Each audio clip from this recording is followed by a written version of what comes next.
In today's video, we are going to be going over 7 mistakes that magicians make when performing card magic. Now, these are mistakes that I've been guilty of all throughout my career. I know a lot of you guys out there probably do the same mistakes, and the best way to learn usually is figuring out what we do wrong and then fixing them step by step. Yo guys, what is going on? Alex Pandrea here. Welcome back to my channel where I teach you everything that you need to know to become a better magician and a better performer. Now, before we get into today's video, I have some exciting news for everybody watching. I'm finally building my own personal website, alexpandrea.com. A lot of the times I could only do so much here on YouTube, and there's a lot more that I want to teach, talk about, and go over with you guys. And that's exactly what my website is going to be about. Now, if you go to alexpandrea.com right now, there'll be a little bar there where you put your email address. Do me a favor, sign up, because you'll get first access to when we open and get exclusive content that is not going to be here on this channel. So we're going to take it a step further and up a notch on my website.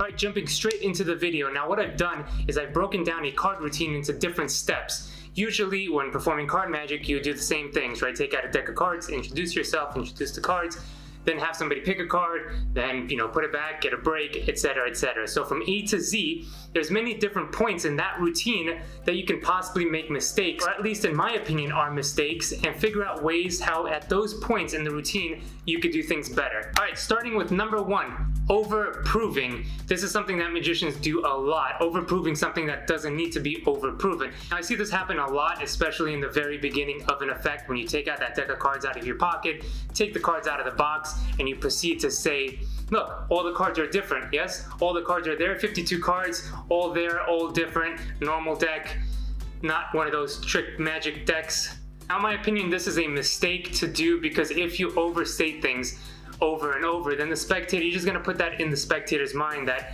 oh, trick cards exist, maybe they don't know that, right? Oh, there's a deck where there could be duplicates inside, right? Maybe they don't know that. So you're telling them something that you don't need to be telling them. All the cards are different. Well, it should be a normal pack of cards. You don't have to say it's a normal deck of cards, right? Because if you don't say it, they're gonna just think of what they know, and what they know is there's a normal deck of cards, there's 52 cards in the deck, sometimes they have the jokers, sometimes they don't. But if you start giving them other options, then that's gonna be in their head, and you're not starting off with a clean slate. So what can we do instead of saying, look, all the cards are different? You want them to sort of reassure themselves. So what I like to do is just take the cards straight out of the deck without even saying anything about the cards. I give it right to them, especially if they're not set up in any way. There's no reason not to give the cards to the spectator to shuffle or to look at. You don't even have to say look at the cards. As long as you put the cards in the spectator's hands, they will feel comfortable as if this was a regular deck of cards. Because who would give the spectator any sort of gimmick or something that they shouldn't be looking at or handling, right? So that's all you have to do to prove that this is a regular deck of cards. Take them out of the box before you start, give it to them. Don't even say anything. Just hand it to one of the spectators as you talk to the other one. Grab a drink, have a good time, tell them to shuffle if they want, and then take the deck back, and then casually just take the cards back out of their hands. Don't say anything really about it, and now you can start into any effect that you want with a clean slate, at least in their mind. Alright, mistake number 2, pick a card. Now, if anybody knows my work, or at least my theory on card magic, you know that I hate the line, please pick a card. And I've said it many times, and I will keep saying it over and over until I start to see a change in this way that we do things around here. See, my whole theory in magic in general, or in life in general, is to be different from the next person. And because we have certain magicians who do a terrible job at really being a magician, right? We all know who those kinds of magicians are that just give magic a bad name. It can be very powerful, very mysterious, but they make it hokey and they dilute the magic by just doing sort of tricks, right? So when I do any sort of performing, I want to stand out from the rest, and doing things just like the rest of them is not making you stand out. And the first thing that I tell people to do is stop saying pick a card and spreading the deck out like this. All right, please pick a card, because this, if you take a picture right here, please pick a card. This frame is the exact same thing that every single magician does. Please pick a card, and they fan out the cards face down, and somebody picks a card. And you've probably heard this before, the spectator go, oh, I know this one, right? I've seen this one before. Like, what? And I hate that, and the spectator already from the very beginning has a preconceived notion of whatever you're gonna do, okay? So you wanna, again, like I said in the previous step, start at a clean slate, be different, and do something that they were not expecting and do something that they have not seen before. So a simple solution to this is just literally to turn the cards over, spread face up, and say, look, which one is your favorite card if you had to choose one, right? And have them look down at the cards and choose one. This way they see all the cards are different, they see that they have a lot of choices, and they get to pick a card that they actually want to pick instead of you doing this, okay? Another thing you could do is just have them think of a card. You say to the spectator, look, do you have a favorite card in mind, or just think of a random card? Okay, no, do me a favor, change your mind. Okay, now that's a better one. See, all of a sudden now you're gonna start a regular card trick, but you've already done it in a more interesting manner. Or what about when the spectator has the deck of cards in their hands, like we talked about in the last step, you give it to them right before they give it back, you say, actually go take one card out. See, now you just switched up from this to they have the deck in their hands and they go through and they could just, and you see them when you do this, when you switch it up on them, they go, anyone, I could just take it? Right? And then so now all of a sudden it's a little bit different and you're standing out from the start. The next mistake magicians might make after introducing the cards, having somebody pick a card in a more interesting way, then you have to have the card replaced back into the pack. Yes, that would be the next step in a sort of normal card trick. And then what do? We get a break on the card. And a lot of the times, this is a mistake. Number 3, people can see your break. I hate to break it to you, but people can see your break. See, I was guilty of this for the longest time, and maybe even here and there, I still am. I would film myself either performing or trying to do different sleights, and a lot of the times, I saw my break in the front of the deck. Oh, is your finger between those cards over there? What's your finger doing between the cards?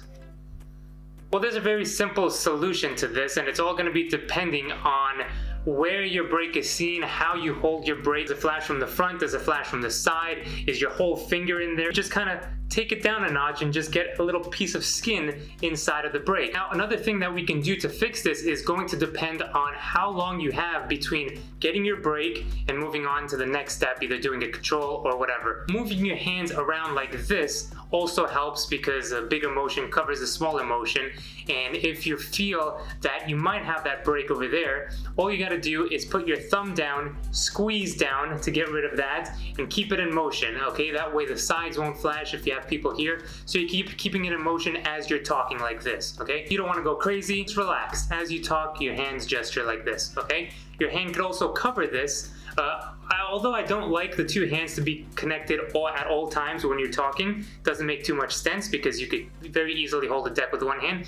You can be exposed from this side. So this way, your hand can be sort of here talking, hands are closer together, etc.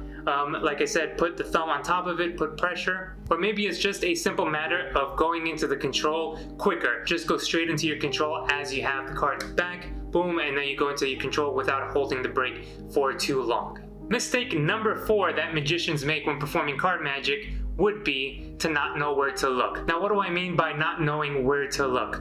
So, for example, we always practice moves, right, at home, sitting there on your couch, watching ourselves from our point of view. That's going to translate in our performance as well. So when we do a secret control or a pass, we are looking down at the hands, but this is something that we shouldn't be looking down at the hands when performing. So we have to separate when practicing and when performing where we look. This is also a lot of times what happens. Please pick a card, put it back, you're talking to the spectator, people are around, your head is up, and then when you get the card back and you get your break, then you look down and it's like the whole world stopped for a second as you get your break and as you do your little double undercut to get the card back up to the top of the deck.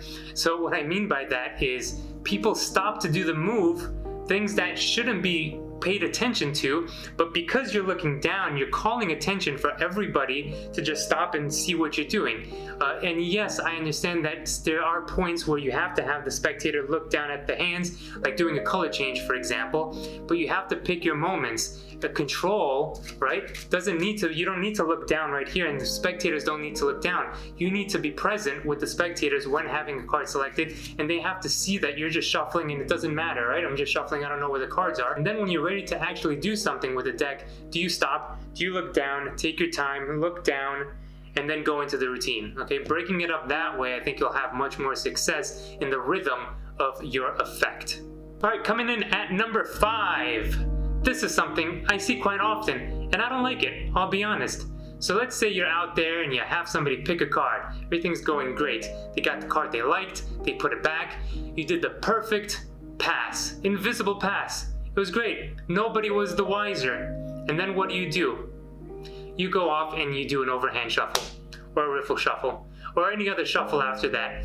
You shuffle the cards after doing an invisible control, like a side steal back to the top, like a pass, like any control where it just looks like you're putting the cards back on top of each other, squaring up, and placing the cards on the table. That's how it should look. And I'll tell you the reason of why we do it. See, I was guilty of this myself. And the reason was that I felt guilty. I felt guilty for doing such an invisible sort of control that I felt I have to overprove it, and that goes back to that first step that we were talking about, overproving that the card is lost. So sometimes we just need to trust that our pass, even though for us looking in the mirror, filming it, is not invisible, to the spectator, I guarantee you it is invisible. And just trust that the spectator did not see anything. They still think that the card is lost in the middle of the pack, and just leave it at that. Move on.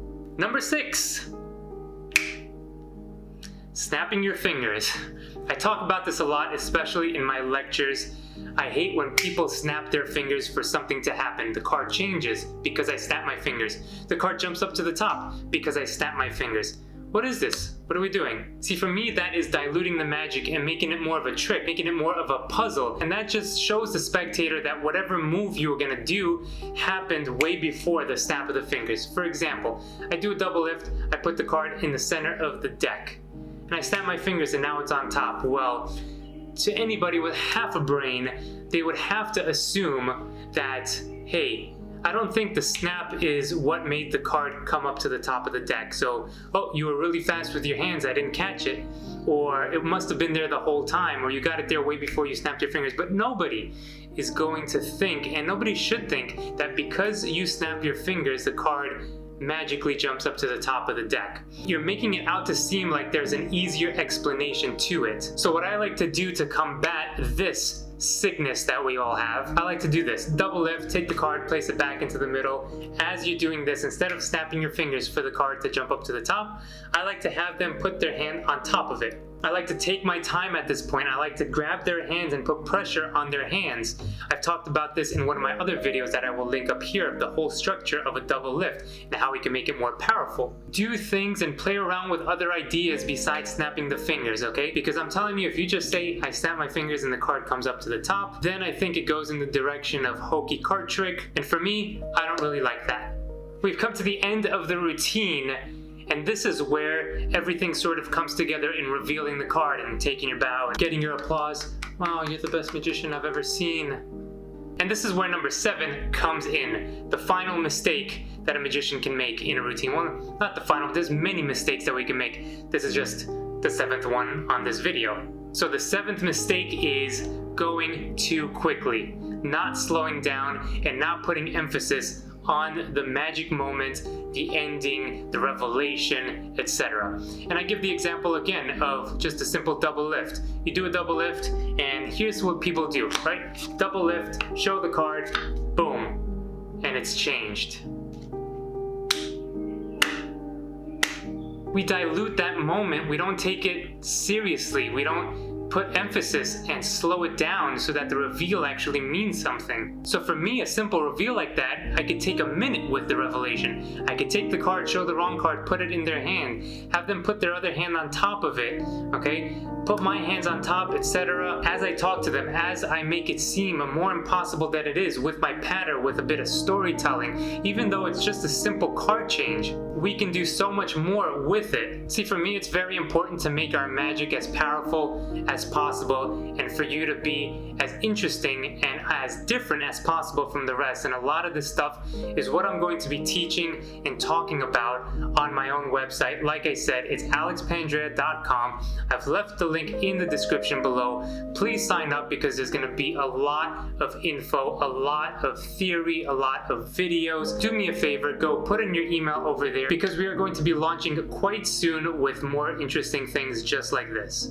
Question of the day for you guys before we let you go. What are some of the mistakes that you have when performing card magic? So if you have a mistake, maybe that'll help somebody else reading it. So go ahead, leave your thoughts below. If you enjoyed the video, hit the like button, subscribe if you haven't already, and we're gonna see you very soon on the next video. Peace.